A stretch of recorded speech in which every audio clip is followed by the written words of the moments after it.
നമസ്കാരം. ഷെക്കേന ബിഗ് ഡിബേറ്റിലേക്ക് സ്വാഗതം. 2021 മെയ് മാസം 28-ാം തീയതി കേരളത്തിലെ ക്രൈസ്തവ സമുദായത്തിന്റെ ചരിത്രത്തിൽ വളരെ നിർണായകമായിട്ടുള്ള ഒരു ദിനമായിരുന്നു അന്ന്. അന്നാണ് 80-20 എന്ന വളരെ കിരാതമായിട്ടുള്ള ആ ഒരു സംവിധാനം കേരള ഹൈക്കോടതി എടുത്തു മാറ്റി കേരളത്തിലെ ക്രൈസ്തവർക്ക് പ്രത്യേകിച്ച് ന്യൂനപക്ഷ ആനുകൂല്യങ്ങളുമായൊക്കെ ബന്ധപ്പെട്ട് ക്രൈസ്തവർക്ക് നീതി സമ്മാനിച്ചത്. എന്നാൽ പിന്നീട് ആ നീതി ലഭ്യമാക്കിയ ആ വിധിക്കെതിരെ ക്രൈസ്തവന്റെ തന്നെ നികുതിപ്പണം ഉപയോഗിച്ച് കേരള സർക്കാർ സുപ്രീം കോടതിയിൽ അപ്പീൽ പോകുന്ന വളരെ ദാരുണമായിട്ടുള്ള ഒരു സ്ഥിതിവിശേഷത്തിനും കേരളത്തിലെ ക്രൈസ്തവ സമൂഹം സാക്ഷ്യം വഹിക്കുകയുണ്ടായി. കഴിഞ്ഞ ഒരു 7-8 വർഷത്തെ കേരളത്തിലെ ഒരു ചരിത്രം, ഒരു സാമൂഹിക അന്തരീക്ഷം, രാഷ്ട്രീയ അന്തരീക്ഷം, സാമുദായികമായിട്ടുള്ള ഒരു അന്തരീക്ഷം വളരെ സൂക്ഷ്മമായി നാം അപഗ്രഥിച്ച് കഴിയുമ്പോൾ വളരെ കൃത്യമായിട്ടുള്ള ഇടവേളകളിൽ ക്രൈസ്തവർക്ക് നേരെ നീതി നിഷേധങ്ങൾ വളരെ ഗണ്യമായ തോതിൽ ഉയർന്നു വരുന്നതായിട്ട് നമുക്ക് കാണാൻ സാധിക്കും. വിവിധ വിഷയങ്ങൾ, ഇപ്പോൾ 80-20 പോലുള്ള വിഷയങ്ങൾ, ഒപ്പം ഞായറാഴ്ചകളിൽ പ്രവൃത്തി ദിനമാക്കുന്ന വളരെ അസാധാരണമായിട്ടുള്ള പ്രവണത, മുനമ്പത്ത് നേരിട്ടുകൊണ്ടിരിക്കുന്ന നീതി നിഷേധങ്ങൾ, ഒപ്പം തന്നെ JB കൊച്ചി കമ്മീഷൻ ആ റിപ്പോർട്ട് സമർപ്പിച്ച് 2 വർഷത്തിലേറെ ആകാൻ പോകുന്നു. ഇതുവരെ ആ റിപ്പോർട്ട് വെളിച്ചം കണ്ടിട്ടില്ല. അങ്ങനെ നമുക്ക് പറയുകയാണെങ്കിൽ ആ നീതി നിഷേധങ്ങളുടെ, അവഗണനയുടെ, അതിക്രമങ്ങളുടെ ഒരു നീണ്ട നിര, മലയോര മേഖലയിൽ കർഷകർ ഇപ്പോഴും അനുഭവിച്ചുകൊണ്ടിരിക്കുന്ന നീതി നിഷേധങ്ങൾ, വന്യമൃഗങ്ങളുടെയും വനംവകുപ്പിന്റെ ഒക്കെ രൂപത്തിൽ, അങ്ങനെ നീതി നിഷേധങ്ങളുടെ നീണ്ട നിര തന്നെ നേരിടേണ്ടി വരുന്ന ഒരു സമുദായമായിട്ട് കേരളത്തിലെ ക്രൈസ്തവ സമുദായം മാറിക്കൊണ്ടിരിക്കുന്നു. എന്തുകൊണ്ട് ഈ ഒരു ദുരവസ്ഥ കേരളത്തിലെ ക്രൈസ്തവ സമുദായത്തിന് സംഭവിക്കുന്നു? എന്തുകൊണ്ടാണ് കേരളത്തിലെ രാഷ്ട്രീയ ഭരണ നേതൃത്വങ്ങൾ ഒരു കറിവേപ്പില പോലെ കേരളത്തിലെ ക്രൈസ്തവരെ കാണുന്നത്? അതിനുള്ള പരിഹാര മാർഗങ്ങൾ എന്തൊക്കെയാണ്? ഈ വിഷയങ്ങളാണെന്ന് ഷെക്കീന ബിഗ് ഡിബേറ്റ് ചർച്ച ചെയ്യാൻ ആഗ്രഹിക്കുന്നത്.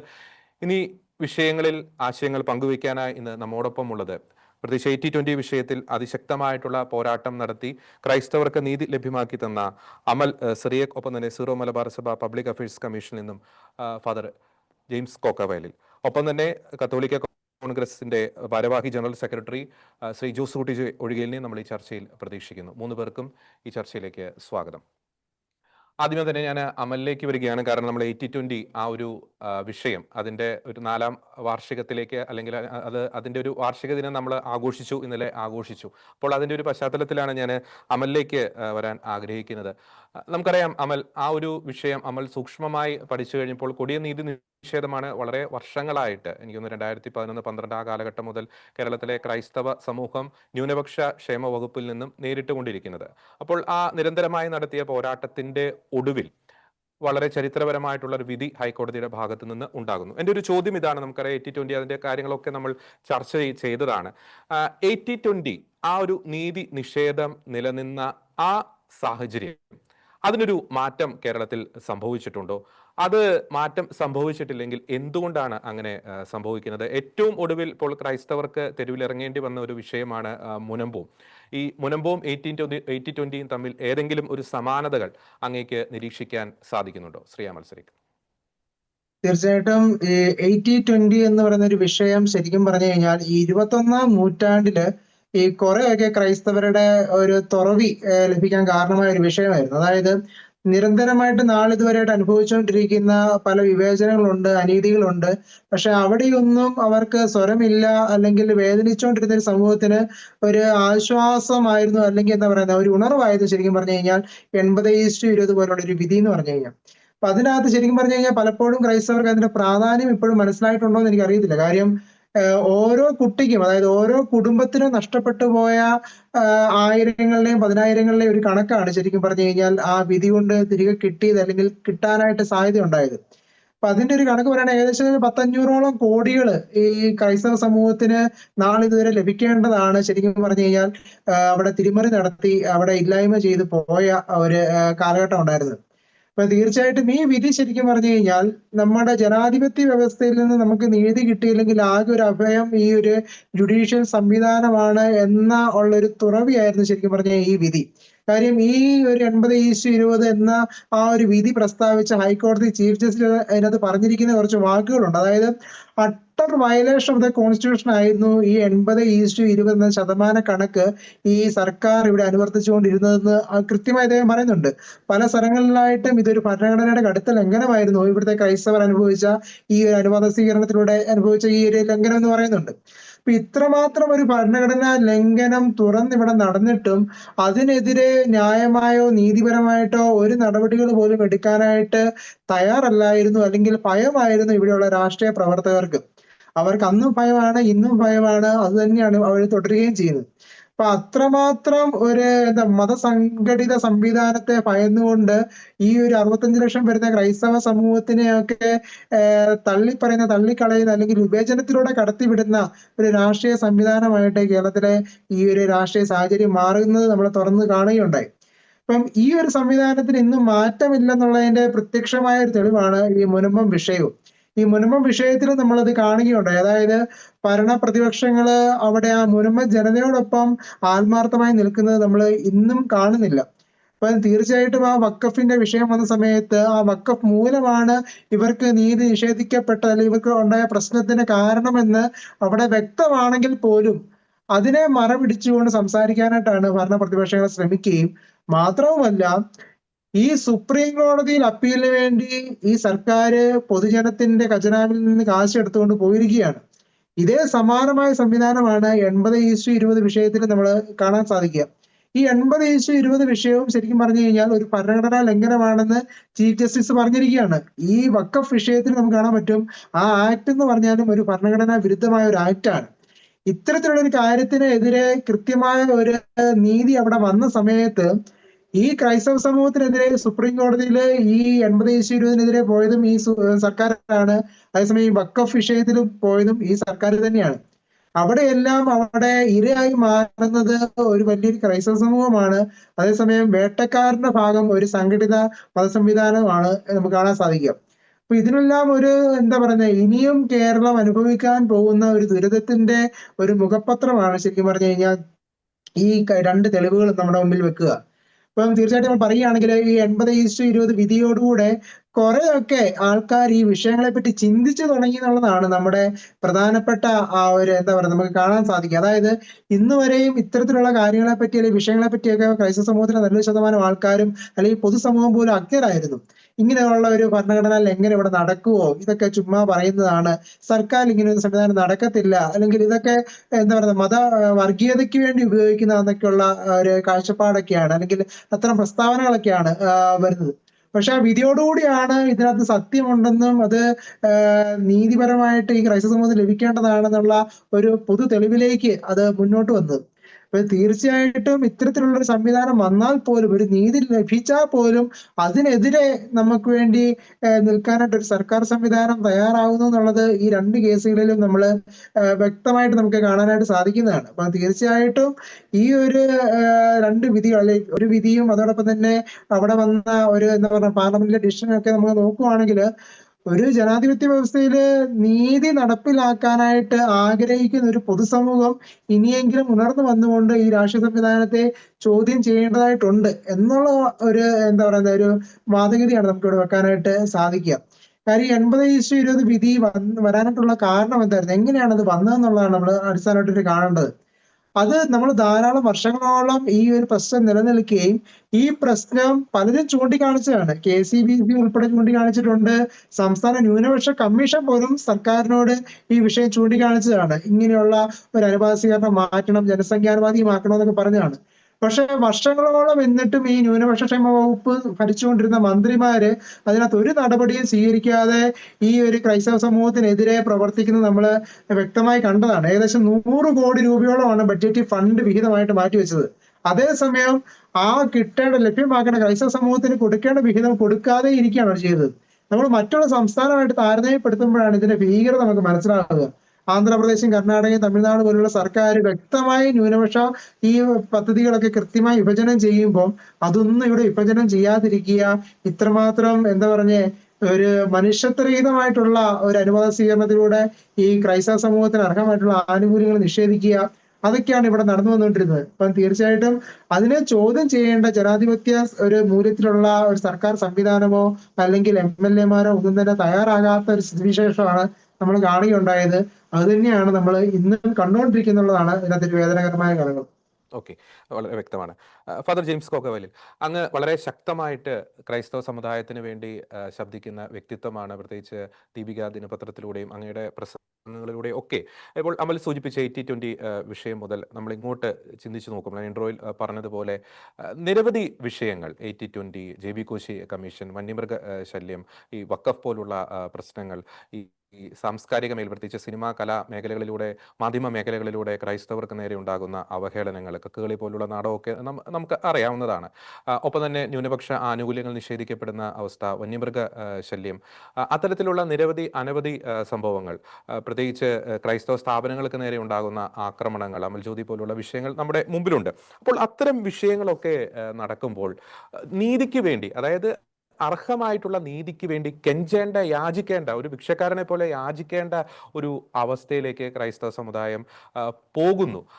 അത് എന്തുകൊണ്ടാണ് അങ്ങനെ സംഭവിക്കുക? എന്നാൽ മറു സൈഡിൽ ചിലരൊന്ന് കണ്ണുരുട്ടി കഴിഞ്ഞാൽ തന്നെ അവർക്ക് എന്താ പറയുക, അവർക്ക് വേണ്ട കാര്യങ്ങൾ ചെയ്തു കൊടുക്കുന്ന പല വാർത്തകളും പല സാഹചര്യങ്ങളും നമ്മുടെ മുമ്പിലുണ്ട്. പക്ഷേ നീതിക്ക് വേണ്ടി, അർഹമായിട്ടുള്ള ആനുകൂല്യങ്ങൾക്ക് വേണ്ടി കെഞ്ചേണ്ട ഒരു അവസ്ഥയിലേക്ക് എന്തുകൊണ്ട് ക്രൈസ്തവ സമുദായത്തിന് പോകേണ്ടി വരുന്നു? എന്തുകൊണ്ട് ഈ ഒരു അവസ്ഥ കേരളത്തിലെ സമകാലിക സാഹചര്യത്തിൽ സംജാതമാകുന്നു? Father James കോക്കവലി. ക്രൈസ്തവ സമൂഹത്തിന്റെ അവസ്ഥയെക്കുറിച്ച് നമുക്ക് ചില വ്യക്തമായ ഉദാഹരണങ്ങൾ കാണാനായിട്ട് സാധിക്കും. ഒന്നാമത്തെ ഒരു ഉദാഹരണം JB കോശി കമ്മീഷൻ റിപ്പോർട്ട് തന്നെയാണ്. അത് സമർപ്പിച്ചിട്ട് 2 വർഷം പൂർത്തിയായി, ഇതുവരെ അത് പുറത്തു വിട്ടിട്ടില്ല. മറ്റൊരു ഉദാഹരണം നമ്മുടെ വിദ്യാഭ്യാസ വകുപ്പില് ഈയിടെ ഉണ്ടായ ഒരു ഉത്തരവാണ്. ക്രൈസ്തവരുടെ നികുതി അടയ്ക്കുന്നില്ല എന്ന് പരാതിയിന്മേൽ അന്വേഷിച്ച് ഉത്തരവ് നൽകുന്നത്. അതിന്റെ സർക്കാർ ഉത്തരവിട്ടു എന്നുള്ളത് മാത്രമല്ല, അതിനെക്കുറിച്ച് പിന്നീട് വിവാദമായപ്പോൾ നടപടി ഉണ്ടായി, ഉദ്യോഗസ്ഥരെ സസ്പെൻഡ് ചെയ്തു. ഇതിന് 2 ദിവസത്തിനകം ഉദ്യോഗസ്ഥരെ തിരിച്ചെടുക്കുന്ന സാഹചര്യമാണ് ഉണ്ടായത്. പിന്നെ അതുപോലെ തന്നെ തൊമ്മൻകുത്തിലെ കുരിശ് തകർത്ത വിഷയം, അത് വനംവകുപ്പിന്റെ ജണ്ടയിൽ നിന്നും വളരെ അകലെയുള്ള ഒരു സ്ഥലമാണ്, ജനവാസ കേന്ദ്രമാണ്. തഹസീൽദാർ അത് റിപ്പോർട്ട് നൽകിയ സ്ഥലമാണ്. അവിടെ പോലും കുരിശ് തകർക്കുകയും അങ്ങോട്ട് പ്രവേശിക്കാൻ അനുവദിക്കാതിരിക്കുകയും ഒക്കെ ചെയ്യുന്ന സാഹചര്യങ്ങള്, പിന്നെ മുനമ്പം വിഷയത്തില് ഉണ്ടായിട്ടുള്ള സാഹചര്യങ്ങള്, ഇപ്രകാരം നമ്മൾ നോക്കിയാൽ അനീതിപരമായിട്ടുള്ള ഒത്തിരിയേറെ സാഹചര്യങ്ങള് ഇവിടെ കാണാനായിട്ട് സാധിക്കുന്നു. ഭരണപക്ഷവും പ്രതിപക്ഷവും ഒന്നും ക്രൈസ്തവ സമൂഹത്തെ മാനിക്കുന്നില്ല എന്നുള്ളത് തന്നെയാണ് പലപ്പോഴും നമുക്ക് ഇതിൽ നിന്ന് വ്യക്തമാകാനായിട്ട് സാധിക്കുന്നത്. അതിന്റെ ഒരു പ്രധാനപ്പെട്ട കാരണം നമ്മള് സമുദായപരമായിട്ട് സംഘടിതരല്ല എന്നുള്ളതാണ് അതിന്റെ ഏറ്റവും പ്രധാനപ്പെട്ട കാരണം എന്ന് പറയുന്നത്. ക്രൈസ്തവ സമൂഹം സമുദായപരമായിട്ട് സംഘടിതരാകുകയും സമുദായത്തിന്റെ ആവശ്യങ്ങൾക്ക് വേണ്ടിയിട്ട് നിലകൊള്ളുകയും ചെയ്യണം എന്നുള്ളതാണ് ഏറ്റവും അടിയന്തരമായിട്ടുള്ള കാര്യം. നമുക്കറിയാം, ഇന്ത്യ ഒരു ജനാധിപത്യ രാജ്യമാണ്. ഇവിടെ ഇലക്ഷൻ നടത്തി വിജയിക്കുന്ന രാഷ്ട്രീയ പാർട്ടികളാണ് ഭരിക്കുന്നത്. അതുകൊണ്ട് തന്നെ ഇവിടെ ഒരു പ്രശ്നങ്ങൾക്ക് രാഷ്ട്രീയ പരിഹാരം മാത്രമേ ഉള്ളൂ. പ്രശ്നങ്ങൾ എന്തായാലും, എന്തുമാത്രം നീതിപരമായിട്ടുള്ള കാര്യമാണെങ്കിൽ പോലും അവയുടെ നീതിയുടെ അടിസ്ഥാനത്തിൽ, അവയുടെ മെറിറ്റിന്റെ അടിസ്ഥാനത്തിലൊന്നും ഇവിടെ തീരുമാനങ്ങൾ ഉണ്ടാകുന്നില്ല.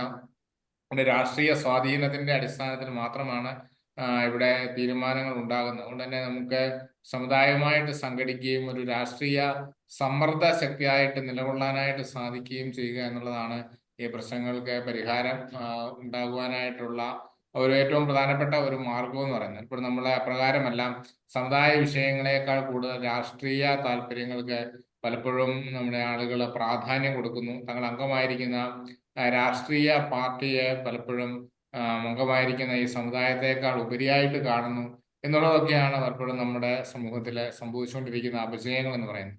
അതോടൊപ്പം തന്നെ ചില ആളുകളെ വളരെ തങ്ങളുടെ സ്വാർത്ഥപരമായിട്ടുള്ള കാര്യങ്ങൾ മാത്രം നോക്കി പോവുകയും ഒരിക്കലും ഈ സമുദായത്തിനോ സമൂഹത്തിനോ വേണ്ടിയിട്ട് നിലകൊള്ളേണ്ട ഒരു ആവശ്യത്തെക്കുറിച്ച് ചിന്തിക്കാതിരിക്കുകയും ചെയ്യുന്നു. ഇപ്രകാരം ഒറ്റയ്ക്കൊറ്റയ്ക്ക് പോകുന്നത് കൊണ്ടാണ് നമ്മുടെ സമുദായം പലപ്പോഴും തളർന്നുകൊണ്ടിരിക്കുന്നത്. നമ്മളെ സമുദായപരമായിട്ട് സംഘടിതരാകുകയും രാഷ്ട്രീയപരമായ ഒരു സമ്മർദ്ദ ശക്തിയായിട്ട് മാറുകയും ചെയ്യുക എന്നുള്ളത് മാത്രമാണ് ഈ പ്രശ്നങ്ങൾക്കുള്ള യഥാർത്ഥ പരിഹാരം. മറ്റൊരു കാര്യം വെച്ചാൽ നമ്മളിപ്പോൾ പല വിഷയങ്ങളിലും നമ്മൾ പല പ്രതിഷേധങ്ങളും ഉയർത്തുന്നുണ്ട്. ഇപ്പോൾ കത്തോലിക്ക കോൺഗ്രസ് ഒക്കെ കഴിഞ്ഞ ദിവസങ്ങളിലൊക്കെ വളരെ ശക്തമായിട്ടുള്ള പ്രതിഷേധ റാലിയും ഒക്കെ നടത്തുന്നുണ്ട്. അത് വളരെ നല്ലൊരു കാര്യം. പക്ഷേ കുറെ കഴിയുമ്പോൾ അതിന് പല പ്രതിഷേധങ്ങൾക്കും അതിൻ്റെ ഒരു എൻഡ് റിസൾട്ട് പലപ്പോഴും സംഭവിക്കുന്നതായിട്ട് നമുക്ക് കാണാൻ സാധിക്കുന്നില്ല. ഒരു പക്ഷേ രാഷ്ട്രീയക്കാർ ഇങ്ങനെ ചിന്തിക്കുന്നുണ്ടാകും. അതായത് ക്രൈസ്തവരാണ്, അവർ കുറെ ഇങ്ങനെ പ്രതിഷേധിക്കും, പിന്നെ പയ്യെ അടങ്ങും. ഇലക്ഷൻ ആയി കഴിയുമ്പോൾ തങ്ങൾ ഉദ്ദേശിക്കുന്ന രീതിയിലേക്ക് അവർ വരും, അല്ലെങ്കിൽ ആ രീതിയിലേക്ക് വോട്ട് കുത്തും, തങ്ങളെ ജയിപ്പിച്ചു വിടും. എന്ത് തന്നെ ചെയ്താലും ഇലക്ഷൻ എടുക്കുമ്പോൾ ക്രൈസ്തവർ ഇതൊക്കെ മറന്നുകൊള്ളും. അപ്പോൾ പഴയപടിയായിരിക്കും കാര്യങ്ങൾ. അപ്പോൾ കുറെ ഇങ്ങനെ ശബ്ദിച്ചുകൊണ്ടിരിക്കും, അത് ഇലക്ഷൻ എടുക്കുമ്പോൾ അതൊക്കെ മറക്കും. അങ്ങനെ ഒരു മിഥ്യാധാരണ ഇവരെ ബാധിച്ചിട്ടുണ്ട്, പ്രത്യേകിച്ച് നമ്മുടെ നിലവിലെ രാഷ്ട്രീയ നേതൃത്വങ്ങളെ. അതെങ്ങനെ തിരുത്താൻ നമുക്ക് സാധിക്കും? അത് തീർച്ചയായിട്ടും ശരിയായിട്ടുള്ള കാര്യമാണ്. നമ്മളെ ഒത്തിരിയേറെ വിഷയങ്ങള് പ്രത്യേകിച്ച് ക്രൈസ്തവ സമൂഹത്തെ സംബന്ധിച്ച് ഉണ്ട് എന്നുള്ളത് ഒരു വാസ്തവമാണ്. ഇപ്പൊ മലയോര വിഷയങ്ങൾ തന്നെ പലതരം ബഫർ സോണ്, വന്യമൃഗങ്ങൾ, അത് തന്നെ പല വിഷയങ്ങളുണ്ട്. അല്ലെങ്കിൽ കർഷകരുടെ കുട്ടനാട്ടിലെ വിഷയങ്ങളുണ്ട്, മലബാർ പ്രദേശത്തെ മറ്റു വിഷയങ്ങളുണ്ട്, പിന്നെ നമ്മുടെ സമുദായ 80-20 പോലെയുള്ള വിഷയങ്ങളുണ്ട്, മുനമ്പം വിഷയമുണ്ട്. ഒത്തിരിയേറെ വിഷയങ്ങൾ നമുക്ക് ഒരേ സമയം തന്നെ ടേക്കപ്പ് ചെയ്യേണ്ടി വരുന്നു എന്നുള്ളത് നമ്മുടെ സമുദായത്തെ ഇങ്ങനെ എല്ലാ സൈഡിൽ നിന്നും വന്ന് നമ്മളെ പ്രഷറൈസ് ചെയ്യുന്നതുകൊണ്ട് തന്നെ നമ്മളെ ഓരോ പ്രശ്നം ആനുകാലികമായിട്ട് ഏത് പ്രസക്തമായിട്ട് ഒരു പ്രശ്നം വരുന്നു അതിലേക്ക് നമ്മൾ പോവുകയാണ്. പിന്നീട് അപ്പം മറ്റു പ്രശ്നം അവിടെ നമ്മൾ തൽക്കാലത്തേക്ക് മാറ്റി വെക്കുകയാണ്. ഇതാണ് നമ്മളെ സംബന്ധിച്ചുണ്ടാകുന്ന ഒരു വലിയൊരു പ്രശ്നം എന്ന് പറയാം. നമ്മുടെ സംഘടനകൾക്കാണെങ്കിലും രൂപതകൾക്കാണെങ്കിലും ഒക്കെ ഈ ഒരു പ്രശ്നത്തിൽ തന്നെ എപ്പോഴും നമുക്ക് സ്റ്റിക്ക് ഓൺ ചെയ്യാനായിട്ട് സാധിക്കാത്ത ഒരു സാഹചര്യം, നിരവധി പ്രശ്നങ്ങൾ നമ്മുടെ മുമ്പിൽ വരുന്നത് കാരണം അവയെല്ലാം നമ്മൾ അഡ്രസ്സ് ചെയ്യേണ്ടതായിട്ട് വരുന്നത് കൊണ്ട് ഉണ്ടാകുന്നു എന്നുള്ളതാണ്. അതുകൊണ്ട് തന്നെ നമ്മുടെ ആ ഒരു പവർ ഒത്തിരി ഡൈവേർട്ട് ചെയ്തു പോകുന്നു. ഓരോ രൂപതകളിലും അവരവരുടെ മേഖലയിലെ പ്രശ്നങ്ങൾക്ക് ഊന്നൽ കൊടുക്കുന്നു. അത് സ്വാഭാവികമാണ്. അവിടുത്തെ ജനങ്ങളുടെ പ്രശ്നങ്ങൾ പ്രത്യേകം പരിഹരിക്കപ്പെടുകയും ചെയ്യേണ്ടതായിട്ടുണ്ട്. അപ്പൊ അതുകൊണ്ട് തന്നെ പൊതുവായിട്ടുള്ള വിഷയങ്ങളിൽ പെട്ടെന്ന് ഒരു ശ്രദ്ധ, അല്ലെങ്കിൽ അവ സെക്രട്ടറി ആയിട്ട് മാറുന്നു. ഇതാണ് നമ്മുടെ ഒരു വലിയൊരു വിഷയം എന്ന് പറയുന്നത്. നമ്മുടെ ആളുകൾ കേരളത്തിന്റെ എല്ലാ ഭാഗങ്ങളിലും ചെതറി പാർക്കുന്ന ഒരു സമൂഹമാണ്. പ്രത്യേകിച്ച് വള്ളങ്ങളായിട്ടുള്ള ഏരിയകളിലെ മലയോരത്തും കടൽ തീരത്തും കുട്ടനാട് പോലെയുള്ള പ്രദേശങ്ങളിലും ഒക്കെ എല്ലായിടത്തും നമ്മുടെ ആളുകൾ താമസിക്കുന്നു. എല്ലാ പ്രകൃതി ദുരന്തങ്ങളും നമ്മളെ ബാധിക്കുന്നു. കടൽക്ഷോഭമാണെങ്കിലും അല്ലെങ്കിൽ ഭൂകമ്പമാണെങ്കിലും ഉരുൾപൊട്ടലാണെങ്കിലും എല്ലാം നമ്മളെ ബാധിക്കുന്നു. അതുപോലെ തന്നെ സാമൂഹിക വിദ്യാഭ്യാസ മേഖലകളിലൊക്കെയുള്ള വിഷയങ്ങൾ നമ്മളെ ബാധിക്കുന്നു. ഇപ്രകാരം നമ്മുടെ ഒരു ആളുകൾ ഒത്തിരിയേറെ ചിതറിപ്പാർക്കുന്നു. അതുപോലെ തന്നെ സഭയുടെ മേഖലകൾ ഒത്തിരി വൈഡാണ്. സഭ ഒത്തിരിയേറെ ആതുര സേവന മേഖലകളെ, വിദ്യാഭ്യാസ മേഖലകളെ, സാമൂഹ്യ ക്ഷേമ പ്രവർത്തന മേഖലകൾ, ഇങ്ങനെ ഒത്തിരിയേറെ പ്രശ്നങ്ങളിൽ നമ്മൾ എപ്പോഴും മുഴുകിയിരിക്കുന്നത് കൊണ്ട് തന്നെ നമുക്ക് ഒരു പ്രശ്നത്തിൽ തന്നെ എപ്പോഴും നമുക്ക് ഒരു കോൺസെൻട്രേറ്റ് ചെയ്യാൻ സാധിക്കാത്ത ഒരു സാഹചര്യം പലപ്പോഴും ഉണ്ടാകുന്നുണ്ട് എന്നുള്ളത് നമ്മുടെ ഒരു പ്രശ്നമാണ്. പിന്നെ അതുപോലെ തന്നെ എല്ലാ പ്രശ്നങ്ങളിലും എല്ലാവരും ഏതെങ്കിലും ഒരു പ്രദേശത്തെ പ്രശ്നമാണെങ്കിൽ അല്ലെങ്കിൽ ഏതെങ്കിലും ഒരു വിഷയമാണെങ്കിൽ അത് എല്ലാവരുടെയും വിഷയമായിട്ട് മാറുകയും എല്ലാവരും അതിനു വേണ്ടിയിട്ട് നിലകൊള്ളുകയും ചെയ്യുക എന്നുള്ളതും വളരെയധികം പ്രധാനപ്പെട്ട ഒരു കാര്യമാണ്. അപ്പൊ അതുകൊണ്ട് തന്നെയാണ് പ്രശ്നങ്ങളുടെ ബാഹുല്യവും ആണ് നമുക്ക് പലപ്പോഴും ഒരു പ്രശ്നങ്ങൾ തന്നെ തുടർച്ചയായിട്ട് മുന്നോട്ട് കൊണ്ടുപോകാനായിട്ട് സാധിക്കാത്തതിന്റെ ഒരു പ്രധാനപ്പെട്ട കാരണം എന്ന് പറയുന്നത്. യെസ്, വളരെ ഗൗരവമായിട്ടുള്ള ചില പ്രായോഗികമായിട്ടുള്ള ചില പ്രതിസന്ധികൾ അച്ഛൻ ചൂണ്ടിക്കാണിക്കുകയുണ്ടായി. ശ്രീ ജോസൂട്ടി ജെ ഒഴികയിൽ ഇപ്പോൾ കഴിഞ്ഞ ദിവസങ്ങളിൽ വളരെ ചരിത്ര പ്രാധാന്യമേറിയ പ്രതിഷേധ ധർണ മഹാസമ്മേളനങ്ങളൊക്കെ കത്തോലിക്ക കോൺഗ്രസിന്റെ നേതൃത്വത്തിൽ സംഘടിപ്പിക്കുകയുണ്ടായി. പാലക്കാട് നടന്ന ആ ഒരു സമ്മേളനമൊക്കെ വലിയൊരു വിജയമായിരുന്നു. അതിനു മുമ്പ് ചങ്ങനാശ്ശേരിയിലും അങ്ങനെ കേരളത്തിന്റെ വിവിധ ഭാഗങ്ങളിൽ വിവിധ രൂപതകളുടെയൊക്കെ നേതൃത്വത്തിൽ വലിയ രീതിയിലുള്ള പ്രതിഷേധ സമ്മേളനങ്ങൾ ഒക്കെ നടക്കുകയുണ്ടായി. അതിലൂടെ സമുദായം നേരിടുന്ന വിഷയങ്ങൾ പൊതുസമൂഹത്തിലേക്ക് എത്തിക്കുവാൻ ഒരു പരിധിവരെ സാധിച്ചിട്ടുണ്ട്. എൻ്റെ ഒരു ചോദ്യം ഇതാണ്: ഈ പ്രതിഷേധങ്ങൾ അതിൻ്റെ ഒരു യഥാർത്ഥമായിട്ടുള്ളൊരു റിസൾട്ടിലേക്ക് എത്തിക്കുവാൻ നമുക്ക് സാധിക്കുന്നുണ്ടല്ലോ, സമുദായത്തിന് സാധിക്കുന്നുണ്ടോ? ഒരു പക്ഷേ കഴിഞ്ഞ ഒരു 7-8 വർഷത്തെ ഒരു ചരിത്രം എടുത്ത് നോക്കുമ്പോൾ ഈ ന്യായമായിട്ടുള്ള അവകാശങ്ങൾക്ക് വേണ്ടി ഈ പ്രതിഷേധിക്കുവാൻ ഇത്രമാത്രം സമയവും ഊർജവും ഒക്കെ കളഞ്ഞ മറ്റൊരു സമുദായം കേരളത്തിൽ, ക്രൈസ്തവ സമുദായത്തെ പോലെ മറ്റൊരു സമുദായം കേരളത്തിൽ ഉണ്ടോ എന്നൊരു കാര്യം കൂടി സംശയമാണ്. എന്തുകൊണ്ട് ഈ പ്രതിഷേധ സമരങ്ങൾ യഥാർത്ഥ ഒരു റിസൾട്ടിലേക്ക്, നമുക്കറിയാം ജെ ബി കോശി കമ്മീഷനും നിരവധി വിഷയങ്ങളുണ്ട് നമ്മുടെ മുമ്പിലുണ്ട്, അതൊന്നും ഒരു യഥാർത്ഥ റിസൾട്ടിലേക്ക് എത്തുന്നില്ല.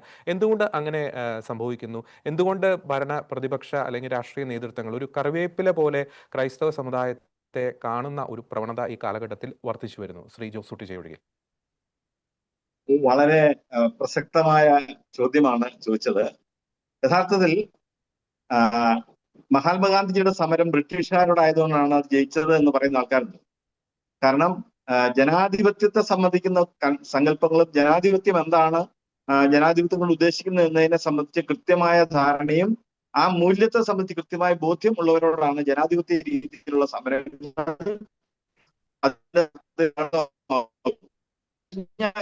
30 വർഷമായി കേരളത്തിലെ കത്തോലിക്ക സമുദായം, പ്രത്യേകിച്ച് കത്തോലിക്ക കോൺഗ്രസിന്റെ നേതൃത്വത്തിൽ വിവിധങ്ങളായ ആവശ്യങ്ങൾ ഉന്നയിച്ചുകൊണ്ട് സജീവമായ സമരത്തിലാണ്.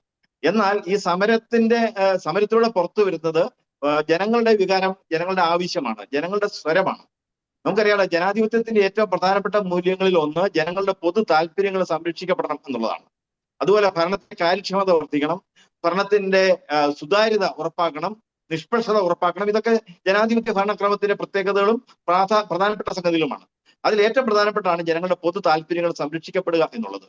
ആ ജനങ്ങളുടെ പൊതു താല്പര്യങ്ങൾ സംരക്ഷിക്കാൻ തയ്യാറുള്ള ഒരു ഗവൺമെന്റ് ആണ് എങ്കിൽ മാത്രമാണ് യഥാർത്ഥത്തിലുള്ള ഒരു സമരത്തെ അതിൻ്റെതായ മൂല്യത്തിൽ അവരെടുക്കുക. ഇപ്പോൾ സമരത്തെ എടുക്കുന്നത് ആ തരത്തിലല്ല, മറിച്ച് സമ്മർദ്ദ ശക്തിയായി ഗവൺമെന്റിനെ മുട്ടുകുത്തിക്കുന്നവർക്ക് മാത്രമാണ് സമരം കൊണ്ട് ഇന്ന് ഗുണം ഉണ്ടാക്കാനായിട്ട് കഴിയുന്നത്. ഇത് ജനാധിപത്യത്തിന്റെ തർക്കം നോക്കി കഴിയുമ്പോൾ ഉണ്ടാകുന്ന ഒരു പ്രതിസന്ധിയാണ്.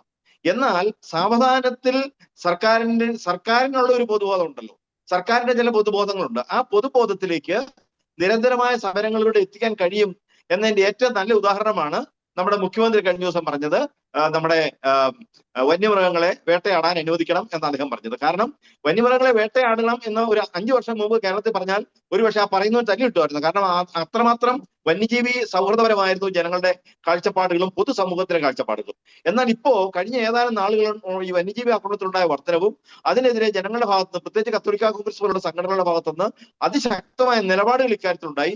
വന്യജീവികളെ വേട്ടയാടണമെന്ന് നമ്മൾ തന്നെ ശക്തമായിട്ട് ആവശ്യപ്പെടുകയൊക്കെ ചെയ്തു കഴിഞ്ഞപ്പോൾ ഒരു പൊതുബോധം കേരളത്തിനകത്ത് ഇപ്പൊ രൂപപ്പെട്ടു വന്നു. അതായത് വന്യജീവികൾ മൂലം ജനങ്ങൾക്ക് ഉപദ്രവം ഉണ്ടാകുന്നുണ്ടെന്നുള്ള വിവരം. ഇതുപോലെ തന്നെയാണ് നമ്മുടെ സമുദായത്തിനകത്ത് നമ്മുടെ ആവശ്യങ്ങൾ നമ്മൾ ഉന്നയിക്കുമ്പോൾ കത്തോലിക്ക കോൺഗ്രസോ അല്ലെങ്കിൽ ക്രൈസ്തവ സംഘടനകളോ ഉന്നയിക്കുന്ന ആവശ്യങ്ങൾ എന്നതിനപ്പുറം ഇത് ഈ സമുദായത്തിന്റെ നിലനിൽപ്പിനുമായി ബന്ധപ്പെട്ട ആവശ്യമാണെന്ന് നമ്മുടെ സമുദായാംഗങ്ങൾ ബോധ്യപ്പെടുന്നില്ല. അങ്ങനെ ബോധ്യപ്പെട്ടെങ്കിൽ മാത്രമാണ് അവരുടെ ഭാഗത്തുള്ള പൂർണ്ണമായ ഒരു പിന്തുണ ഉണ്ടാകുന്നത്. സമുദായത്തിന്റെ ബഹുഭൂരിപക്ഷം ആളുകൾക്ക് ബോധ്യപ്പെടുന്ന ഒരു കാര്യത്തിന് ഒരു ഗവൺമെന്റിന് അംഗീകരിക്കാൻ കഴിയില്ല. കാരണം അതൊരു സമൂഹത്തിന്റെ പൊതു താല്പര്യമാണ്. അപ്പൊ ഇവിടെ ശരിക്കും പറഞ്ഞാൽ നമ്മുടെ സമരങ്ങൾ വേണ്ടത്ര രീതിയിൽ ഫലം കാണുന്നുണ്ടോ എന്ന് ചോദിച്ചാൽ സമരങ്ങൾ കുറച്ചുകൂടെ ഫലപ്രദമാകേണ്ടതാണ് എന്നാണ് എനിക്ക് പറയാനുള്ളത്. സമരങ്ങൾ ഫലം കാണുന്നുണ്ട്. ഈ സമീപകാല വിഷയങ്ങൾ ഓരോന്നിലും സമരത്തോടൊപ്പം മറ്റ് അനുബന്ധ സംവിധാനങ്ങളോട് ഉപയോഗിച്ചപ്പോഴാണ് അതിന്റെ ഫലം ഉണ്ടായത്. കോടതികളെ സമീപിച്ചു, നിയമ സംവിധാനങ്ങൾ ഉപയോഗിച്ചു, റൈറ്റ് ടു ഇൻഫർമേഷൻ ആക്ടിന്റെ കാര്യത്തിലുള്ള സംഗതികൾ അത് ഉപയോഗിച്ചു. അങ്ങനെ വിവിധ മാർഗങ്ങൾ നമ്മൾ ഉപയോഗിച്ച് കഴിഞ്ഞപ്പോഴാണ് പൊതുവായ ബോധവൽക്കരണ പരിപാടികളിലൂടെ വലിയ റാലികൾ നടത്തിക്കൊണ്ട് ജനങ്ങളുടെ വികാരം പ്രകടിപ്പിച്ചു. ഒരു ജനസമൂഹം ഒന്നിച്ചൊറ്റക്കെട്ടായി മുന്നോട്ട് പോകുന്നു. ഇപ്പോ കേരളത്തിലെ കഴിഞ്ഞ ഫെബ്രുവരി മാസം 15-ാം തീയതി മുതൽ ഇന്ന് വരെ ഏതാണ്ട് 6ഓളം വലിയ റാലികൾ വിവിധ ഭാഗങ്ങളിൽ ക്രൈസ്തവ സമൂഹത്തിന്റെ കത്തോലിക്ക കോൺഗ്രസിന്റെ നേതൃത്വത്തിൽ ഇവിടെ നടക്കുകയുണ്ടായി. ഇതെല്ലാം ഒരു പൊതു ചിത്രം ഇവിടെ രൂപപ്പെടുത്തിയെടുക്കുന്നുണ്ട്. പക്ഷെ ഇനിയും നിരവധിയായ പ്രശ്നങ്ങൾ സമുദായത്തെ സംബന്ധിച്ചിടത്തോളവും അതുപോലെ തന്നെ പൊതുസമൂഹത്തെ സംബന്ധിച്ചിടത്തോളം നമുക്ക് നേടിയെടുക്കാനായിട്ടുണ്ട്.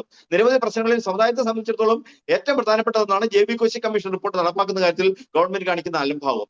ക്രൈസ്തവ താല്പര്യം ഇന്നതാണെന്ന് അറിഞ്ഞാലും അതിനെതിരെ സംസാരിക്കാനും അതിനെതിരെ നിലപാടെടുക്കുവാനും ഗവൺമെന്റ് കാണിക്കുന്ന ഒരു വ്യഗ്രതയുണ്ട്. ഇപ്പൊ അതിന് ഉദാഹരണമാണ് 80-20.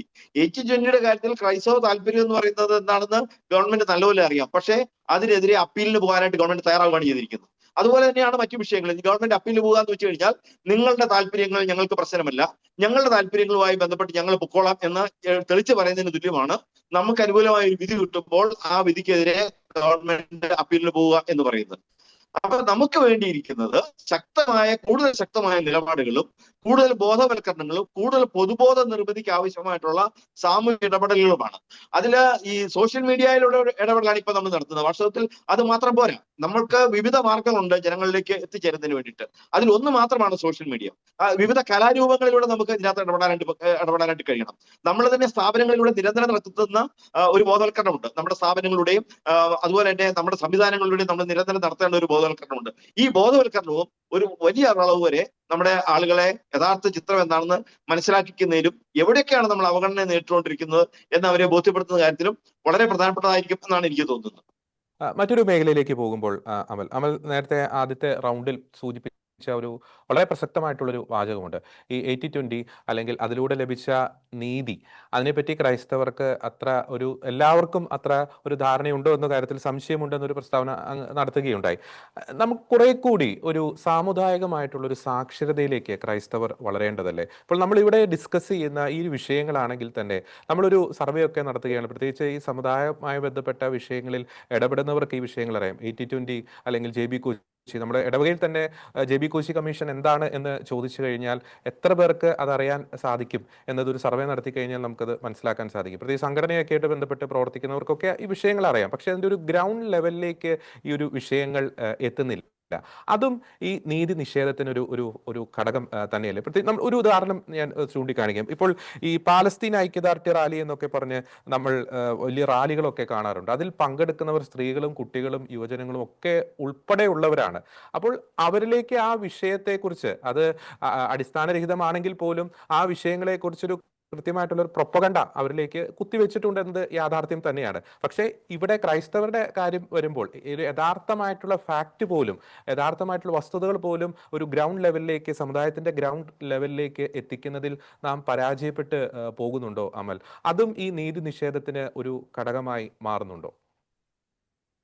തീർച്ചയായിട്ടും ഈ ഒരു സമുദായത്തെ സംബന്ധിച്ച് പറയുകയാണെങ്കിൽ ഇതിൻ്റെ അകത്തെ ഒരു പ്രവർത്തന മണ്ഡലമായിട്ട് വരുന്ന സംഘടനകളാകട്ടെ അല്ലെങ്കിൽ സംവിധാനങ്ങളാകട്ടെ പലപ്പോഴും ഒരു പ്രൈവറ്റ് ചിന്ത അല്ലെങ്കിൽ സ്വന്തം എന്ന രീതിയിലേക്കുള്ള ഒരു ചിന്തയിലൂടെയാണ് വളരുന്നത്. അതായത് ഒരു സമുദായത്തിന്റെ വളർച്ചയ്ക്ക് വേണ്ടി അല്ലെങ്കിൽ സഭയുടെ വളർച്ചയ്ക്ക് വേണ്ടി അല്ലെങ്കിൽ പൊതുവായി സമുദായത്തെയോ സഭയോ ഒക്കെ എന്താ പറയുക ഭീഷണിയാകുന്ന രീതിയിലേക്ക് വരുന്ന ഒരു വിഷയങ്ങളെ അവരത്രമാത്രം ഗൗനിക്കുന്നില്ലെന്നുള്ളതാണ് ഇതിനകത്ത് പ്രധാനപ്പെട്ട ഒരു ഘടകമായിട്ട് എനിക്ക് തോന്നിയിരിക്കുക. കാര്യം എന്താന്ന് പറഞ്ഞു കഴിഞ്ഞാൽ ഇപ്പൊ ഈ 80-20 വന്നു. ഈ ഒരു ഇപ്പം 4ാമത്തെ വാർഷികമാണ്. നമ്മുടെ ചരിത്രത്തിൽ തന്നെ ഇപ്പൊ കേരളത്തിലെ ക്രൈസ്തവ ചരിത്രത്തിൽ തന്നെ വളരെ ഈടുറ്റ ഒരു വിധിയായിരുന്നു അത്. ഈ 65 ലക്ഷം വരുന്ന ക്രൈസ്തവർക്ക് വേണ്ടിയുള്ള ഒരു വിധിയായിരുന്നു. അവരുടെ നീതി നടപ്പിലാക്കാൻ വേണ്ടിയുള്ള ഒരു വിധിയായിരുന്നു. പക്ഷെ ഈ വിധിയെ സംബന്ധിച്ച ഒരു ലേഖനം നമ്മുടെ ഒരു പ്രമുഖമായ ഒരു മാധ്യമത്തില് ഒന്ന് ചുമ്മാ കൊടുത്തായിരുന്നു, ഒന്ന് പ്രസിദ്ധീകരിക്കാമെന്ന് ചോദിച്ചു. അപ്പം കൊടുത്ത സമയത്ത് അവർ പറഞ്ഞൊരു മറുപടി എന്ന് പറഞ്ഞാൽ ഇതൊരു ആനുകാലിക ലേഖനമല്ല, അല്ലെങ്കിൽ ഇതിന്റെ പ്രസക്തി നഷ്ടപ്പെട്ടു പോയെന്നാണ് എന്നോട് സൂചിപ്പിച്ചത്.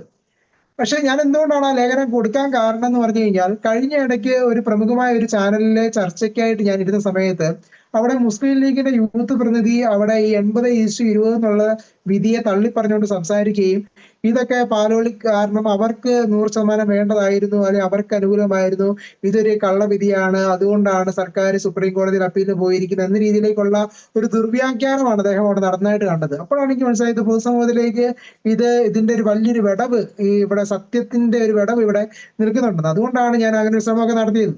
പക്ഷെ എനിക്ക് കിട്ടിയ റെസ്പോൺസ് എങ്ങനെയായിരുന്നു? അപ്പം തീർച്ചയായിട്ടും മനസ്സിലാക്കേണ്ട ഒരു കാര്യം എന്ന് പറഞ്ഞു കഴിഞ്ഞാൽ നമ്മുടെ തന്നെ സംവിധാനം പലപ്പോഴും നമ്മുടെ സമുദായ വിഷയങ്ങളെ എത്രത്തോളം ഈ ഒരു ജാഗ്രതയോടെ അല്ലെങ്കിൽ വരും കാലഘട്ടങ്ങളിലും കുട്ടികൾക്ക് ഇതിന്റെ യാഥാർത്ഥ്യം മനസ്സിലാക്കാൻ, സത്യം മനസ്സിലാക്കുന്ന രീതിയിലേക്കുള്ള ഒരു അറിവ് പകരാനായിട്ട് ശ്രമിക്കുന്നുണ്ടോ അല്ലെങ്കിൽ ശ്രദ്ധിക്കുന്നുണ്ടോ എന്നുള്ളത് സംശയകരം തന്നെയാണ്.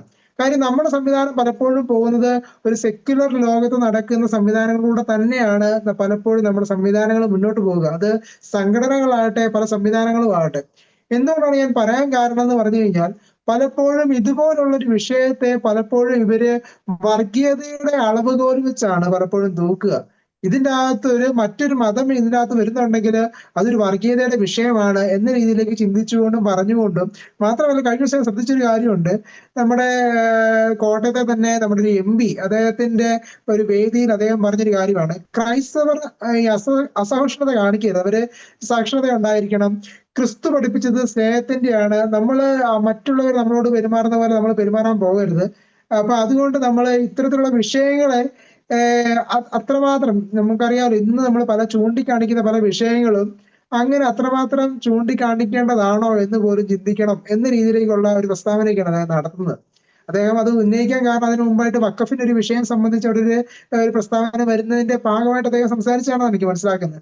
അപ്പം എന്തുകൊണ്ടാണ് ഈ രാഷ്ട്രീയക്കാരെല്ലാം ക്രൈസ്തവരുടെ മൗനത്തെ അംഗീകരിക്കാനായിട്ട് അല്ലെങ്കിൽ ശരിവെക്കാനായിട്ട് ശ്രമിക്കുകയും ക്രൈസ്തവർ ശബ്ദത്തെ ഇല്ലായ്മ ചെയ്യാനായിട്ട് ശ്രമിക്കുന്നുള്ളത് വളരെ അപകടം പിടിച്ച ഒരു കാര്യമായിട്ടാണ് എനിക്ക് മനസ്സിലാക്കാൻ സാധിക്കുക. കാര്യം പലപ്പോഴും ഈ ക്രൈസ്തവരെ സംബന്ധിച്ച് നോക്കുവാണെങ്കിൽ കൂടുതൽ ശതമാനം ആൾക്കാരും നമുക്കറിയാം നമ്മുടെ സ്വാതന്ത്ര്യ കാലഘട്ടത്തിൽ ക്രൈസ്തവരുടെ ഒരു പങ്കാളിത്തം വളരെ വലുതായിരുന്നു.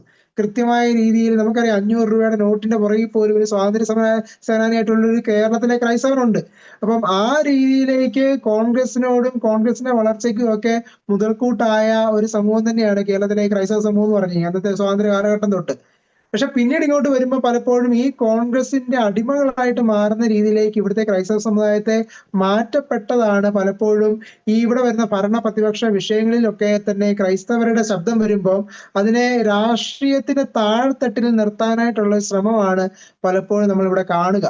അത് വളരെ അപകടം പിടിച്ചു. അതേസമയം ഇപ്പൊ മുസ്ലിം സമൂഹങ്ങളിലേക്ക് ഒരു വിഷയം വരുമ്പം അവിടെ മുസ്ലിം ലീഗ് തന്നെ നേരെ വന്ന് സംസാരിക്കുന്നു, കോൺഗ്രസ്സുകാർ തന്നെ നേരെ വന്ന് സംസാരിക്കുന്നു. എന്തിനിപ്പം PV അൻവറിന്റെ വിഷയത്തിൽ പോലും അവിടെ KT ജലീലുമായിട്ട് അദ്ദേഹം സൗഹൃദം പാലിക്കുന്നു, കമ്മ്യൂണിസ്റ്റുകാരായിട്ട് സൗഹൃദം പാലിക്കുന്നു, അതോടൊപ്പം തന്നെ കോൺഗ്രസ്സുകാരുമായിട്ട് അദ്ദേഹം സൗഹൃദം പാലിക്കുന്നു, മുസ്ലിം ലീഗ് തന്നെ നേരിട്ട് വന്ന് ഇദ്ദേഹത്തിന്റെ ചർച്ചകളിൽ വന്ന് പങ്കെടുക്കും. അപ്പൊ ആ രീതിയിലാണ് അവിടുത്തെ പല സംവിധാനങ്ങൾ പോവുക. അപ്പം ഇത്തരം രീതിയിലേക്ക് അതായത് ഒരു മതത്തിന്റെ കാര്യത്തിന് വേണ്ടി അല്ലെങ്കിൽ ആ ഒരു സംവിധാനത്തിലേക്ക് പ്രവർത്തിക്കാനുള്ള ഒരു സംവിധാനം അവിടെ ഉണ്ടാകുക. അതേസമയം ക്രൈസ്തവ സമൂഹത്തിൽ നിന്ന് ഉയർന്നു വരുന്ന ശബ്ദങ്ങളെ ഇല്ലാതാക്കാനായിട്ട് ഈ രാഷ്ട്രീയ സംവിധാനങ്ങൾ ഉണർന്നു വരിക. അപ്പൊ അത് വളരെ അപകടം പിടിച്ച നിലയിൽ അത് പ്രകടമായ രീതിയിൽ നമ്മൾ കണ്ടതാണ് ഈ മുനമ്പത്തിന്റെ കാര്യത്തിൽ. ആ മുനമ്പത്തിന്റെ കാര്യത്തിൽ കൃത്യവും വ്യക്തവുമാണ്. ഈ നമ്മുടെ സ്വാതന്ത്ര്യത്തിന് തൊട്ട് മുമ്പ് തന്നെ അവിടെ ഈ അബ്ദുൾ സത്താർ സേട്ടു എന്ന് പറഞ്ഞ വ്യക്തി അദ്ദേഹം കള്ളപ്രമാണം ഉണ്ടാക്കി. അതൊക്കെ വിവരാവകാശ നിയമപ്രകാരം ലഭിച്ച കാര്യങ്ങളാണ്. അപ്പം അങ്ങനെ ഒരു പ്രമാണമൊക്കെ ഉണ്ടാക്കി വന്നൊരു കാര്യം വർഷങ്ങളായിട്ട് അവിടെ ആൾക്കാർ ജീവിച്ചുകൊണ്ടിരിക്കുന്നു. 10-32 വർഷമായിട്ട് അവിടെ ആധാരം അവർ കയ്യിലുണ്ട്, കരമടച്ചുകൊണ്ടിരിക്കുന്നു. അവർ ജീവിച്ചുകൊണ്ടിരുന്നത് ആൾക്കാരാണ്.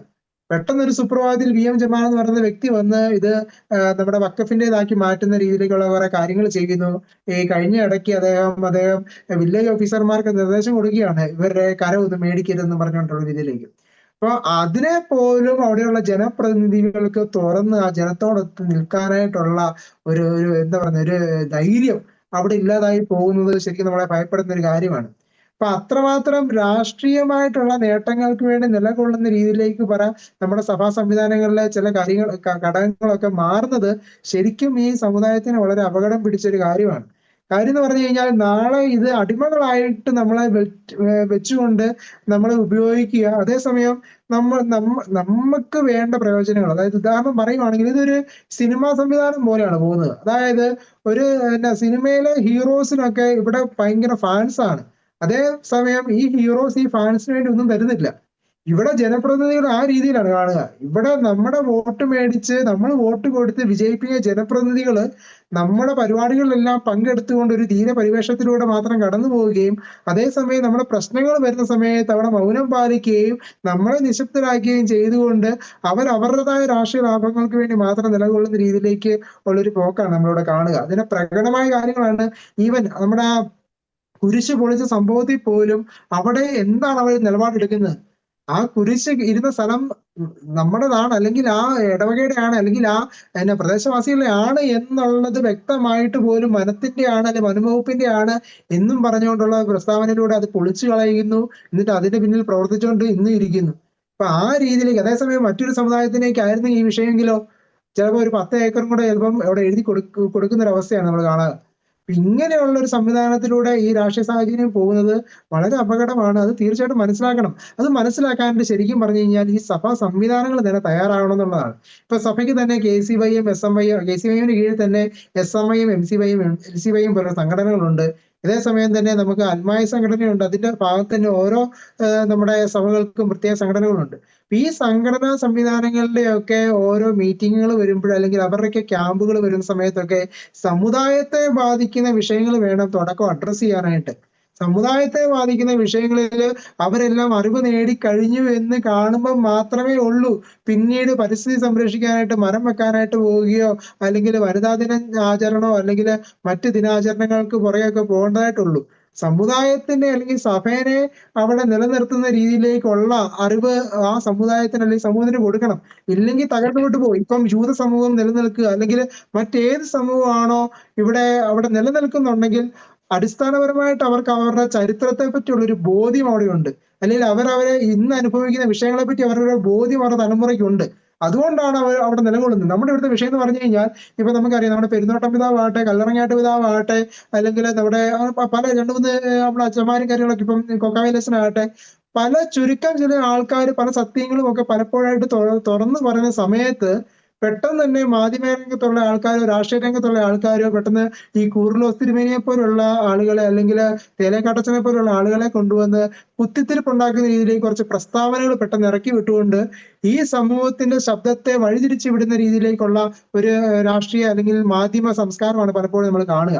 അപ്പം ആരാണോ ഈ സമുദായത്തിനെതിരെ, ഈ സമുദായത്തിനുള്ളിൽ നിൽക്കുക, അവരെ എല്ലാം പൊക്കിപ്പിടിച്ചുകൊണ്ട് പെട്ടെന്ന് പ്രസ്താവനകൾ ഇറക്കിക്കൊണ്ട് ഈ സമൂഹത്തിന്റെ ശബ്ദത്തെ ഇല്ലായ്മ ചെയ്യാനായിട്ട്, സത്യത്തെ മറച്ചു പിടിക്കാനായിട്ട്, ഇല്ലായ്മ ചെയ്യാനായിട്ടുള്ള ഒരു പ്രവണതയാണ് ഇവിടുത്തെ രാഷ്ട്രീയ മാധ്യമ സംവിധാനം ഇവിടെ വളരുക. അതിനകത്ത് പ്രത്യക്ഷമായ ഒരു തെളിവ് ഇപ്പം സംഭവിക്കുന്നുണ്ട്. അതായത് നമുക്കറിയാം, ബീന എന്ന് പറയുന്ന ഒരു രാഷ്ട്രീയക്കാരി, അദ്ദേഹം അവിടെ നിലമ്പൂര് അടുത്ത പ്രദേശവാസിയാണ്. അപ്പം ആ പ്രദേശവാസിയായ വ്യക്തിയെ ഇന്ന് അവർ രാഷ്ട്രീയ ആക്രമണത്തിലേക്ക് കൊണ്ടുവരാനായിട്ട് ചില മാധ്യമങ്ങൾ ശ്രമിക്കുന്നതായിട്ടൊക്കെ നമ്മൾ കാണുന്നുണ്ട്.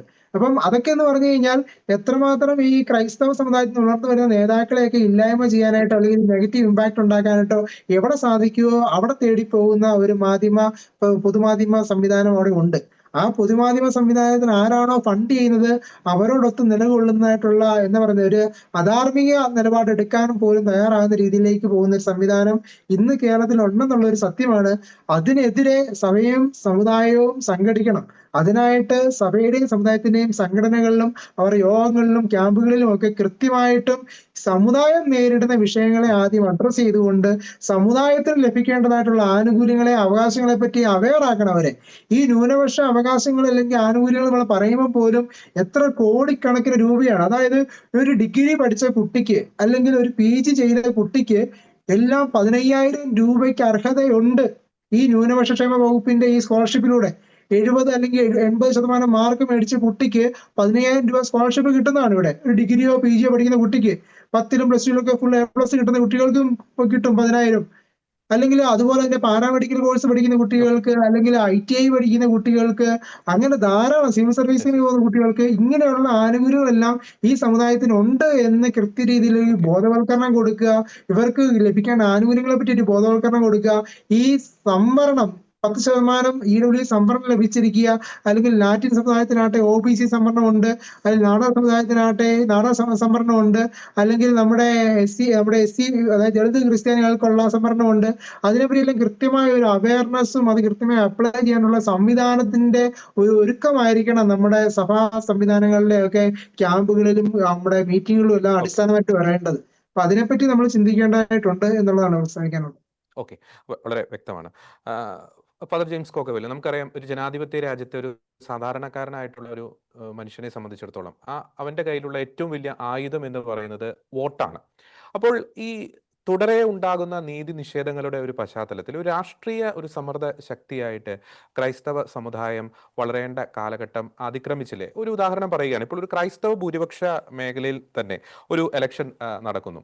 അപ്പോൾ ഒരു സ്ഥാനാർത്ഥിയുടെ ഒരു പരാജയത്തെ പറ്റി വിലയിരുത്തുമ്പോൾ ഒരിക്കലും ആ സ്ഥാനാർത്ഥി ക്രൈസ്തവന്റെ നീതിക്കൊപ്പം, ക്രൈസ്തവന് ന്യായമായി അർഹതപ്പെട്ട നീതിക്കൊപ്പം നിൽക്കാത്തതിന്റെ പേരിലാണ് പരാജയപ്പെട്ടത് എന്ന ഒരു അവലോകനം നമ്മൾ ഈ അടുത്ത കാലത്തൊന്നും അത്തരത്തിലുള്ള ഒരു അവലോകനം ഒന്നും കണ്ടിട്ടില്ല. ഇനി നമുക്കറിയാം പഞ്ചായത്ത് ഇലക്ഷൻ നവംബറിൽ വരാൻ പോകുന്നു, അതിനുശേഷം മാർച്ച് ഏപ്രിൽ മാസങ്ങളിൽ നിയമസഭ ഇലക്ഷൻ വരാൻ പോകുന്നു. അതിന്റെ പശ്ചാത്തലത്തിൽ ഈ വർഷങ്ങളായി നേരിട്ടുകൊണ്ടിരിക്കുന്ന നീതി നിഷേധത്തിന്റെ ഒരു പശ്ചാത്തലത്തിൽ ഒരു തന്ത്രപരമായിട്ടുള്ള ഒരു രാഷ്ട്രീയ സമ്മർദ്ദം ക്രൈസ്തവ സമുദായത്തിന്റെ ഭാഗത്തുനിന്ന് ഉണ്ടാകേണ്ടതല്ലേ? അത് വേറെ ഒന്നിനു വേണ്ടിയിട്ടല്ല, ഈ നാട്ടിൽ ജീവിക്കുവാൻ സമുദായത്തിന്റെ നിലനിൽപ്പിന് വേണ്ടിയിട്ട്. Father James Kokkavel.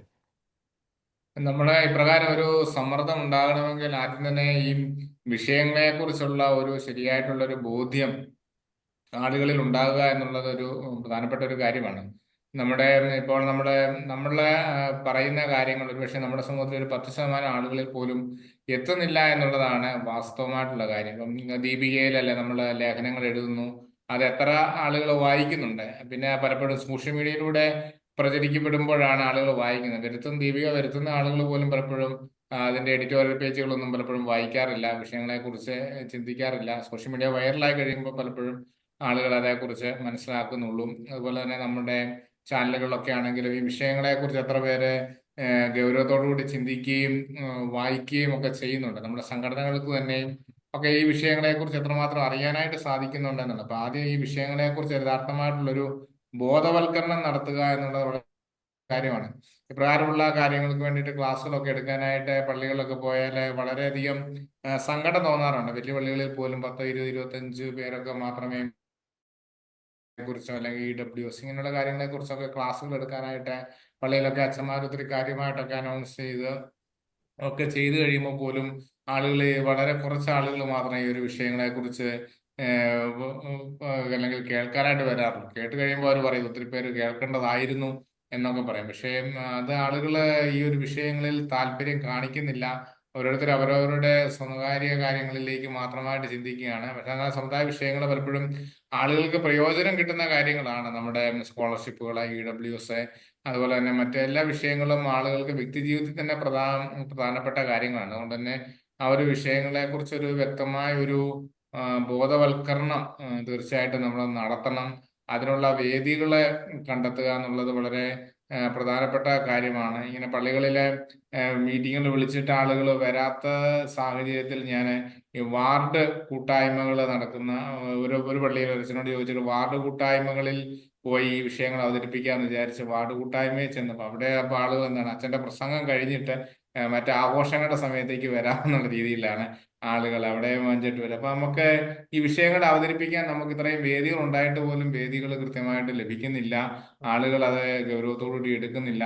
നമ്മുടെ മാധ്യമങ്ങളിലൂടെ പ്രചരിപ്പിക്കുമ്പോൾ ആളുകൾ അത് കേൾക്കാനൊന്നും മനസ്സിലാകുന്നില്ല. ഒത്തിരിയേറെ എന്റർടൈൻമെന്റ് ആയിട്ടുള്ള കാര്യങ്ങൾ പറയാൻ ആളുകൾ പലപ്പോഴും പോകുന്നത് ഈ സമുദായ വിഷയങ്ങളെ കുറിച്ചൊന്നും ഒരു വ്യക്തമായത് കുറച്ചിത് ഉയർത്തിപ്പിടിച്ചുകൊണ്ട് നടക്കുന്ന കുറച്ചു പേരുടെ മാത്രം വിഷയങ്ങളായിട്ട് മാറുന്നു എന്നുള്ളതാണ്.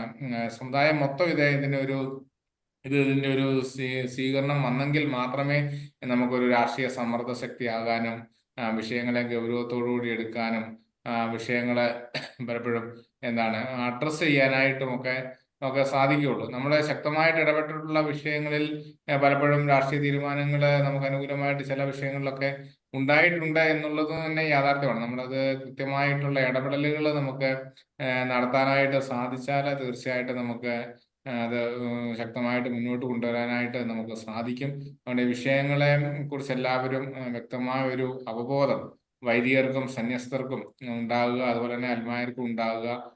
ഇത് ഇടവകളിലും കാര്യങ്ങളിലൊക്കെ എല്ലാം വ്യക്തമായിട്ട് പറഞ്ഞു കൊടുക്കുക.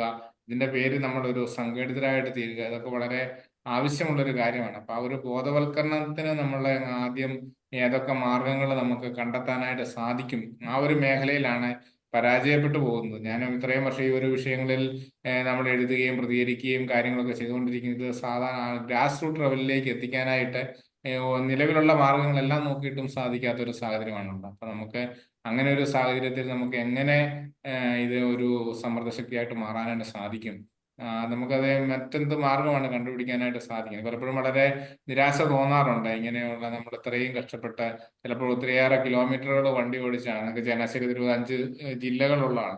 ഒത്തിരിയേറെ കിലോമീറ്ററുകൾ വണ്ടി ഓടിച്ച് ചെന്ന് കഴിയുമ്പോൾ 10-20 പേര് മാത്രമാണ് നമുക്ക് ഇത് കേൾക്കാനായിട്ടൊക്കെ ഉണ്ടാവുകയുള്ളൂ. അങ്ങനെ ആളുകളുടെ ഭാഗത്തു നിന്നുള്ള ഈ വിഷയങ്ങളെ കുറിച്ചുള്ള ഒരു അവബോധം ഇല്ലാതെ വരുന്നു എന്നുള്ളതും ഇത് സ്വീകരിക്കാനായിട്ടുള്ളൊരു സന്നദ്ധത ഇല്ലാതെ വരുന്നു എന്നുള്ളതുമാണ് നമ്മുടെ ഏറ്റവും വലിയൊരു പ്രശ്നം. അങ്ങനെ ഒരു സന്നദ്ധ ഉണ്ടെങ്കിൽ നമുക്ക് കുറച്ചുകൂടെ ഈ വിഷയങ്ങളെ ലൈവായിട്ട് നിർത്താനായിട്ടും നമുക്ക് പ്രശ്നങ്ങൾക്ക് പെട്ടെന്ന് പരിഹാരം ഉണ്ടാക്കാനായിട്ടൊക്കെ സാധിക്കും. ഓക്കെ, വ്യക്തമാണ്. ഓക്കെ, മറ്റൊരു പ്രധാനപ്പെട്ട കാര്യം ശ്രീ ജോസ് ടി ഒഴികൽ, അങ്ങ് ഈ കത്തോലിക്ക കോൺഗ്രസിന്റെ പ്രവർത്തനങ്ങളൊക്കെ ആയിട്ട് ബന്ധപ്പെട്ട് ഈ ഇടവക തോറും ഒക്കെ പലപ്പോഴും സന്ദർശിച്ചിട്ടുണ്ട്. അവിടെ യൂണിറ്റുകൾ രൂപവൽക്കരിക്കുന്നതിൽ അല്ലെങ്കിൽ ആ യൂണിറ്റുകളെയൊക്കെ ശക്തിപ്പെടുത്തുന്നതിൽ അങ്ങയുടെ നേതൃത്വത്തിലുള്ള നേതൃനിര വളരെ കാര്യക്ഷമമായിട്ട് പ്രവർത്തിക്കുന്നുണ്ട്. അപ്പോൾ അതിൻ്റെയൊക്കെ ഒരു അടിസ്ഥാനത്തിൽ നമുക്കറിയാം, ഒരു ജനാധിപത്യ സംവിധാനത്തിൽ ഏറ്റവും വലിയ ശക്തി എന്ന് പറയുന്നത് വോട്ടാണ്. അപ്പോൾ അത് ഒരു വോട്ട് ബാങ്കായിട്ട് ഏത് സമൂഹത്തെ അല്ലെങ്കിൽ ഏത് സമുദായത്തെ ഒരു രാഷ്ട്രീയ നേതൃത്വങ്ങൾ കാണുന്നുവോ അവരോടൊപ്പം നിൽക്കുന്ന ഒരു പ്രവണതയാണ് സ്വാഭാവികമായിട്ടും ജനാധിപത്യ സംവിധാനത്തിൽ ഉണ്ടാകുന്നത്. അതിനാൽ തന്നെ ഈ ക്രൈസ്തവ സമുദായം നേരിടുന്ന ഒരു നീതി നിഷേധത്തിൽ ക്രൈസ്തവരുടെ ഒരു ജനസംഖ്യ ശോഷണം, ഒപ്പം തന്നെ ക്രൈസ്തവ സമുദായത്തിൽ നിന്നാണ് വലിയ രീതിയിലുള്ള വിദേശ കുടിയേറ്റങ്ങളൊക്കെ സംഭവിച്ചുകൊണ്ടിരിക്കുന്നത്. അത് ഈ നാട്ടിൽ നിൽക്കാൻ ഗതിയില്ലാതെയാണ് അങ്ങനെ ആ ഒരു കുടിയേറ്റം ഇതിനൊക്കെ ക്രൈസ്തവർ നിർബന്ധിതരാകുന്നത്. അപ്പോൾ ഈ ജനസംഖ്യ ശോഷണം അത് ഈ ഒരു നീതി നിഷേധത്തിന് എത്രത്തോളം ഒരു ഘടകമാകുന്നുണ്ട് അങ്ങയുടെ ഒരു നിരീക്ഷണത്തിൽ? നീതി നിഷേധത്തിന് ഘടകമാകുന്നതിൽ ജനസംഖ്യാ ശോഷണം ഒരു ഘടകം ആണ്, ഒരു ഘടകം മാത്രമാണ്. ജനസംഖ്യാ ശോഷണം വോട്ട് ബാങ്ക് രാഷ്ട്രീയത്തെ സംബന്ധിച്ചിടത്തോളം വളരെ പ്രധാനപ്പെട്ട ഒരു പരിമിതിയാണ്. ജനസംഖ്യ ഉള്ളവരുടെ ഭാഗത്ത് നിൽക്കും. അതിനേക്കാൾ ഉപരി ഈ വളർച്ച കാണിക്കുക എന്നത് വളരെ പ്രധാനപ്പെട്ടതാണ്. അപ്പോ ക്രൈസ്തവ സമൂഹം ജനസംഖ്യാപരമായി വളർച്ച കാണിക്കുന്നില്ല, അത് ഒരു പരിമിതിയാണ്. അതേപോലെ തന്നെ പ്രധാനപ്പെട്ടതാണ് ക്രൈസ്തവ സമൂഹം അവരവരുടെ നിലപാടുകൾ, കർക്കശമായ നിലപാടുകൾ, അത് ഭരണ പ്രതിപക്ഷ കക്ഷി രാഷ്ട്രീയം നോക്കാതെ അവതരിപ്പിക്കുന്നതിൽ ഉണ്ടാകുന്ന തകരാറുകൾ. ഇപ്പോ വിവിധ ഈ കാലത്തോടുള്ള, ഞാൻ ഉദാഹരണങ്ങൾ പറയുന്നില്ല, വിവിധ അനുഭവങ്ങളിൽ വെച്ച് ഞാൻ പറയാം. നമ്മളുടെ ഭാഗത്തു നിന്ന് ശക്തമായ ചില നിലപാടുകൾ ഉണ്ടാകുമ്പോൾ നമ്മുടെ ഇടയിലുള്ളവർക്ക് തന്നെ അതിൽ സംശയങ്ങൾ ഉണ്ടാവുകയും ആ നിലപാടുകളെ തള്ളിപ്പറയേണ്ട സാഹചര്യത്തിലേക്ക് എത്തുകയും ചെയ്യുന്ന ഉദാഹരണങ്ങൾ നമുക്ക് കാണാനായിട്ട് കഴിയുന്നുണ്ട്. യഥാർത്ഥത്തിൽ ഒരു സമുദായം എന്നുള്ള നിലയ്ക്കുള്ള നമ്മുടെ ആവശ്യങ്ങളും നമ്മുടെ നിലപാടുകളുമാണ് ഇവിടെ ഈ കാര്യത്തിൽ ഏറെ പ്രസക്തമാകുന്നത്. ഇവിടെയാണ് ഈ കക്ഷി രാഷ്ട്രീയത്തിലൂടെ നമ്മൾ ഭിന്നിക്കപ്പെട്ടു പോയിരിക്കുന്നു എന്ന ഒരു പ്രശ്നവും, അതുപോലെ തന്നെ വോട്ട് ബാങ്ക് രാഷ്ട്രീയത്തിലെ സ്ഥിരം ഡെപ്പോസിറ്റ് എന്നുള്ള ചില സങ്കല്പങ്ങൾ വന്നിട്ടുള്ളതും ഇതിന്റെയൊക്കെ ഭാഗമായിട്ടാണ്. നമ്മുടെ ആദ്യമേ തന്നെയുള്ള നമ്മുടെ ഒരു കാഴ്ചപ്പാടനുസരിച്ച് ക്രൈസ്തവ സമൂഹത്തിന് ഈശ്വര വിശ്വാസവും എന്ന് പറയുന്നതാണ്, നമ്മുടെ ദൈവവിശ്വാസം എന്ന് പറയുന്നത് നമ്മളെ സംബന്ധിച്ചിടത്തോളം ഏറെ പ്രധാനപ്പെട്ടാണ്. ദൈവവിശ്വാസം ഇല്ലാത്തവരുമായി നമുക്ക് പലതരത്തിലും അടുത്തു പോകാനോ ഒത്തുപോകാനോ പറ്റില്ല എന്ന് നമ്മുടെ പരസ്യമായ പ്രഖ്യാപിത നിലപാടാണ്. ആ പരസ്യമായ പ്രഖ്യാപിത നിലപാടായപ്പോൾ ദൈവവിശ്വാസത്തിന്റെ കാര്യത്തിൽ വലിയ നിഷ്കർഷകൾ ഇല്ലാത്ത ആളുകൾ സ്വാഭാവികമായും നമ്മളിൽ നിന്ന് അകന്നു നിൽക്കുന്ന ഒരു സാഹചര്യം ഉണ്ടായി. പിന്നെ നമ്മൾ ലിമിറ്റഡായി, ദൈവവിശ്വാസമുള്ളവരുടെ ഒപ്പം മാത്രമായി. അപ്പൊ ദൈവവിശ്വാസത്തെ മുറുകെ പിടിക്കുന്ന പ്രസ്ഥാനങ്ങൾ തങ്ങളുടെ വോട്ട് ബാങ്കാണ് ക്രൈസ്തവർ എന്ന ഒരു ചിന്തയിലേക്ക് മാറുകയുണ്ടായി. എന്നാൽ ട്രേഡ് യൂണിയനിസവും മറ്റു വല്ല ആനുകാലിക വിഷയങ്ങളിൽ ഉണ്ടായ നിലപാടുകളൊക്കെ കാരണം ഇന്നിപ്പോൾ അതിന് വളരെ വലിയ വ്യത്യാസങ്ങൾ വന്നിട്ടുണ്ടെന്നുള്ളത് യാഥാർത്ഥ്യമാണ്. ട്രേഡ് യൂണിയനിസത്തിന്റെ പേരിലും അതുപോലൊക്കെയുള്ള പേരിലും, അതുപോലെ തന്നെ നമ്മുടെ ആവശ്യങ്ങളുമായി ബന്ധപ്പെട്ടുള്ള നമ്മൾ തന്നെ എടുത്തുള്ള നിലപാടുകളുടെ പേരിലും ഈ വോട്ട് ബാങ്ക് അല്ലെങ്കിൽ ഫിക്സഡ് ഡെപ്പോസിറ്റ് എന്ന സങ്കല്പത്തിന് കൃത്യമായ മാറ്റം വന്നിട്ടുണ്ട്. അതിനിയും ആ മാറ്റം ഇനിയും കൂടിക്കൊണ്ടിരിക്കുകയും ചെയ്യും. ഇത് നമ്മൾ ചരിത്രത്തിലേക്ക് ഒന്ന് പോകണം. അതായത് കത്തോലിക്ക കോൺഗ്രസിന്റെ തുടക്കകാലത്ത് രാഷ്ട്രീയ നിലപാടുകൾ എടുത്തുകൊണ്ടിരുന്ന കത്തോലിക്ക കോൺഗ്രസ്സുകാരായിരുന്നു. തരിത് കുഞ്ഞിത്തമ്മനെ പോലുള്ള ആളുകൾ, അത് വേറെ ഉദാഹരണങ്ങളുണ്ട്, കേരള നിയമസഭയിലും പ്രജാസഭയിലും ഉണ്ടായിരുന്നു. അതുപോലെ തന്നെ പ്രജാസഭയിൽ അവരുടെ നിലപാടുകൾ എന്ന് പറയുന്നത് സമുദായത്തിന് വേണ്ടി കർക്കശമായ നിലപാടായിരുന്നു പ്രജാസഭയിൽ ഉണ്ടായിരുന്ന അവരുടെ നിലപാടുകൾ. സമുദായത്തിന് വേണ്ടിയുള്ള കർക്കശ നിലപാടായിരുന്നുകൊണ്ടാണ് തരിത് കുഞ്ഞിത്തമ്മനെ കളിയാക്കാൻ വേണ്ടി അദ്ദേഹം ഉറങ്ങിക്കൊണ്ടിരുന്നപ്പോ ജിറാഫിനെ ഇറക്കുമതി ചെയ്യുന്ന കാര്യം കേൾക്കുകയും 2 എണ്ണത്തിനെ ഇറക്കുമതി എന്ന് കേട്ടപ്പോൾ അതിലൊന്ന് ക്രിസ്ത്യാനി ആയിരിക്കണം അദ്ദേഹം വിളിച്ചു പറഞ്ഞു എന്നൊക്കെ പറഞ്ഞ് അദ്ദേഹത്തെ കളിയാക്കുന്ന ഒരു കഥയുണ്ട്. ആ കഥയുടെ കാര്യം എന്താണെന്ന് വെച്ച് കഴിഞ്ഞാൽ അത്രമാത്രം തീവ്രമായിരുന്നു അദ്ദേഹത്തിന്റെ സമുദായത്തോടുള്ള നിലപാട്. എന്നാൽ പിന്നീട് കേരളത്തിൽ കോൺഗ്രസിൽ നിന്നും വിഘടിച്ച് ഒരു പുതിയ രാഷ്ട്രീയ പാർട്ടി ഉണ്ടാക്കുകയും ആ രാഷ്ട്രീയ പാർട്ടിയുടെ നേതാക്കന്മാരും അതിൽ ഉൾപ്പെട്ടിരുന്ന കൂടുതൽ ആൾക്കാരും ക്രൈസ്തവരാകുകയും ചെയ്തു കഴിഞ്ഞപ്പോൾ ക്രൈസ്തവ താല്പര്യങ്ങൾ സംരക്ഷിക്കാൻ ഇവർ മതിയാകുമല്ല, ഇവരെ കൊണ്ട് സാധിക്കും എന്നൊരു പൊതുധാരണ നമ്മുടെ സമുദായത്തിനകത്തെല്ലാം ഉണ്ടാവുകയും അതൊരു ജനാധിപത്യ കക്ഷി ആയിരുന്നതുകൊണ്ടും മറ്റ് ജനാധിപത്യ കക്ഷികളോട് അവര് കൂട്ടുചേർന്ന് നിന്നിരുന്നത് കൊണ്ടും ക്രൈസ്തവരുടെ വോട്ടുകൾ മുഴുവൻ ഒരു പ്രത്യേക ഭാഗത്തേക്ക് നീങ്ങിപ്പോകും, അല്ലെ പോയിക്കൊണ്ടിരിക്കുന്നു എന്ന ഒരു പൊതുചിത്രം ഇവിടെ രൂപപ്പെട്ടു വന്നു. ആ പൊതുചിത്രം ഉണ്ടാക്കിയ ഡാമേജ് എന്ന് പറയുന്നത് വളരെ വലുതാണ്. കാരണം എന്തു വന്നാലും അവർ ഞങ്ങളുടെ കൂടെ നിൽക്കും. അവർ ഞങ്ങളുടെ കൂടെ നിൽക്കുന്നതുകൊണ്ട് തങ്ങൾ ഇനി അവരെ പരിഗണിക്കേണ്ട, വേറെ ആൾക്കാരെ പരിഗണിക്കാം, കുറച്ചുകൂടെ കൂടുതൽ കിട്ടുന്നവരെ പരിഗണിക്കാം എന്ന രീതിയിലേക്ക് മാറുകയുണ്ടായി. ഇവിടെയാണ് കക്ഷി രാഷ്ട്രീയത്തിന്റെ വർഗീയ പ്രീണനത്തിന്റെ തലം ഉയർന്നു വന്നത്. ഈ കക്ഷി രാഷ്ട്രീയത്തിന്റെ വർഗീയ പ്രീണന തലത്തെ നമുക്ക് മറികടക്കാൻ കഴിഞ്ഞെങ്കിൽ മാത്രമേ ഇനി മുന്നോട്ടേക്ക് ക്രൈസ്തവ സമൂഹത്തിന് പോകാൻ കഴിയുള്ളൂ. അപ്പൊ ഇപ്പോൾ കത്തോലിക്ക കോൺഗ്രസ് ശ്രമിക്കുന്നത് താത്വികമായി പറഞ്ഞാൽ ഈ കക്ഷി രാഷ്ട്രീയത്തിലൂടെയുള്ള വർഗീയ പ്രീണന നയത്തിന് അപ്പുറത്തേക്ക് നമ്മുടെ ആളുകളെ എത്തിക്കുന്നതിന് വേണ്ടിയിട്ടും വർഗീയ പ്രീണന നയത്തിൽ ഏർപ്പെട്ടിരിക്കുന്ന കക്ഷികളോട് ഇത് നിങ്ങൾക്ക് ഗുണകരമാവില്ല എന്ന ശക്തമായ താക്കീത് നൽകുന്നതിലേക്ക് വേണ്ടിയിട്ടുള്ള പ്രവർത്തനങ്ങളിലാണ് നമ്മൾ ഇപ്പോൾ ഏർപ്പെട്ടുകൊണ്ടിരിക്കുന്നത്. അത് എത്രമാത്രം വിജയിക്കുന്നുണ്ട് എന്ന ചരിത്രമാണ് അത് പറയേണ്ടത്. പക്ഷേ വളരെ കർക്കശമായ നിലപാട് നമ്മൾ അക്കാര്യത്തിൽ എടുത്തിട്ടുണ്ട്. വളരെ സൂക്ഷ്മമായി തന്നെ കാര്യങ്ങളെ നമ്മൾ നിരീക്ഷിക്കുന്നുണ്ട്. വിശാലമായ തലത്തിൽ നമ്മുടെ സമുദായത്തിനകത്തും മറ്റ് മേഖലകളിലും നമ്മൾ ചർച്ചകൾ നടത്തുന്നുണ്ട്. ഒരു കാരണവശാലും ഇന്നത്തെ ഈ സാഹചര്യത്തിന് മാറ്റം ഉണ്ടായില്ല എങ്കിൽ ക്രൈസ്തവർക്ക് മുന്നോട്ട് പോകാൻ പറ്റില്ല എന്നൊരു 100% യാഥാർത്ഥ്യമായിട്ട് വന്നിരിക്കുകയാണ്. കാരണം സാമ്പത്തിക വളർച്ച ഉണ്ടാകണം, അതിനു വേണ്ടിയിട്ട് സാമ്പത്തിക സ്രോതസ്സുകൾ ഉണ്ടാകണം. ക്രൈസ്തവരുടെ സാമ്പത്തിക സ്രോതസ്സുകൾ ഇന്ന് അടഞ്ഞിരിക്കുകയാണ്. ആ കാർഷിക മേഖല മൊത്തത്തിൽ അടഞ്ഞിരിക്കുകയാണ്. റബ്ബറിന് വില ഇടിവ്, അതുപോലെ തന്നെ വന്യജീവി ആക്രമണം മൂലം ഏതാണ്ട് 8 ലക്ഷത്തോളം ഏക്കർ സ്ഥലം കേരളത്തിന്റെ മലയോര മേഖലയോട് ചേർന്ന് കൃഷി ചെയ്യാതെ കിടക്കുന്നത് തുടങ്ങിയ പ്രശ്നങ്ങൾ. വേറൊരു വിഭാഗം ആളുകൾ നെൽകൃഷിയുമായി ബന്ധപ്പെട്ട് നിൽക്കുന്നവരാണ്. ഈ നെൽകർഷകരെ സംബന്ധിച്ചിടത്തോളം അവർക്ക് ഒരിക്കൽ പോലും ആ നെൽകൃഷിയിൽ നിന്ന് അവർക്ക് ഒരു ഉത്കർഷം ഉണ്ടാകത്തക്ക രീതിയിലുള്ള ഒരു പ്രവർത്തനം ഉണ്ടാകുന്നില്ല എന്ന് നമുക്ക് കാണാൻ കഴിയും. മറ്റൊരു വിഭാഗം മലയോര മേഖലയിലെ കർഷകരാണ്. അവരുടെ കൃഷിഭൂമിക്കുണ്ടായിട്ടുള്ള നിയമപരമായ തടസ്സങ്ങള്, ഭൂനിയമങ്ങൾ ഉണ്ടാക്കിയിട്ടുള്ള പ്രശ്നങ്ങൾ, ESA പോലുള്ള പരിസ്ഥിതി നിയമങ്ങള്, വനം വന്യജീവി നിയമത്തിന്റെ പരിമിതികള്, ഇതെല്ലാം കാരണം ഈ നാട്ടിൽ നിന്നാൽ രക്ഷയില്ല എന്നൊരു പൊതുധാരണയിലേക്ക് നമ്മൾ ചെറുപ്പക്കാരെത്തുകയും എന്ത് വില കൊടുത്തും ഈ നാട് വിട്ടു പോകാനുള്ള തലത്തിലേക്ക് അവർ മാറുകയും ചെയ്തു.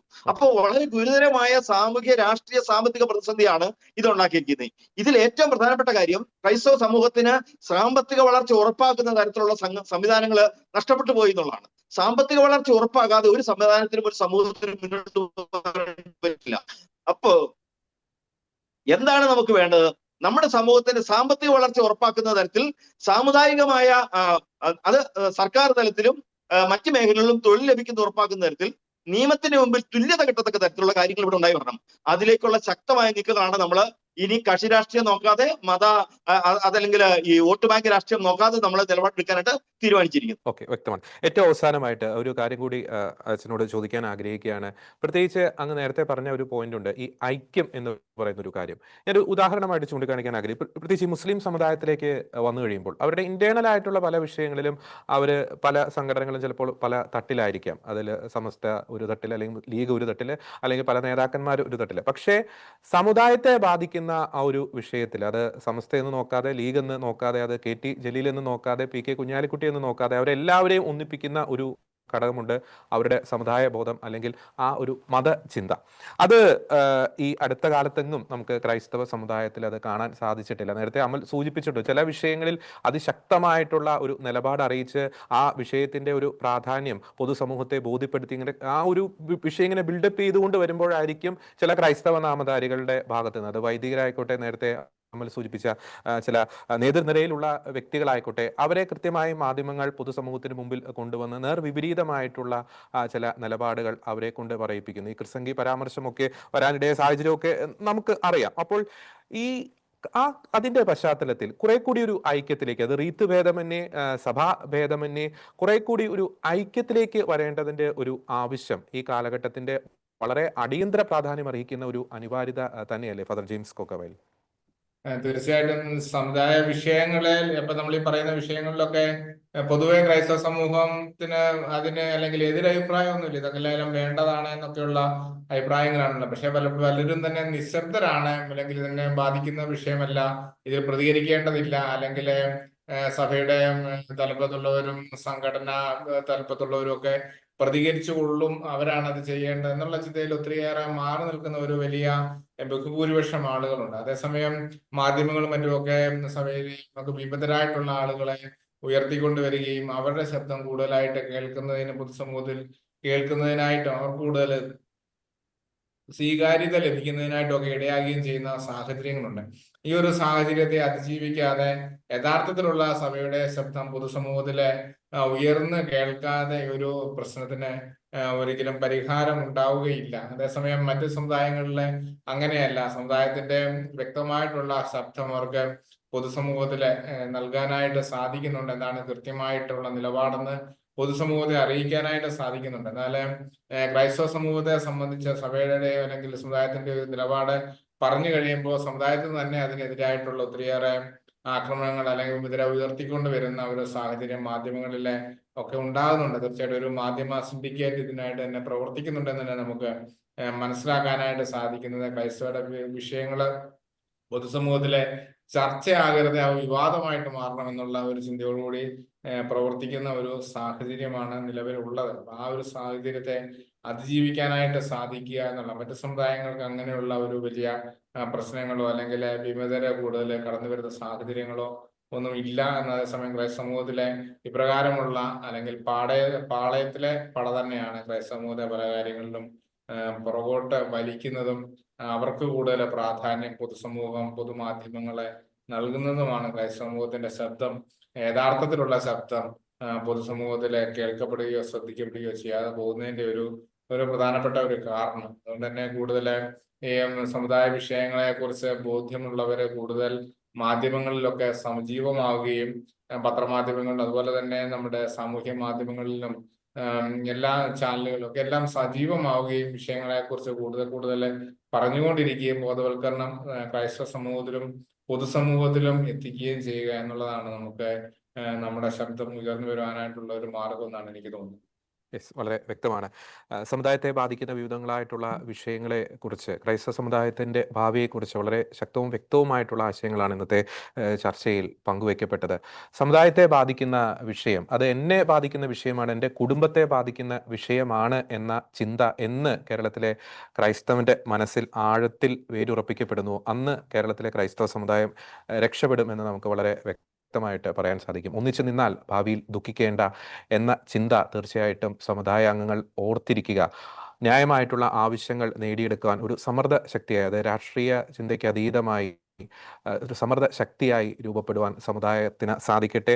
അതിനുള്ള നടപടികൾ സമുദായ നേതൃത്വത്തിന് എടുക്കാൻ സാധിക്കട്ടെ എന്ന് ആശംസിക്കുന്നു. ഇന്ന് ഈ ചർച്ചയിൽ വളരെ വ്യക്തവും ശക്തവുമായിട്ടുള്ള ആശയങ്ങൾ പങ്കുവെച്ച ശ്രീ അമൽ ശ്രീക്, ഫാദർ ജെയിംസ് കൊക്കവേലിൽ, ഒപ്പം തന്നെ ഡോക്ടർ ജോസൂട്ടി ജെ ഒഴികയിൽ 3 പേർക്കും നന്ദി.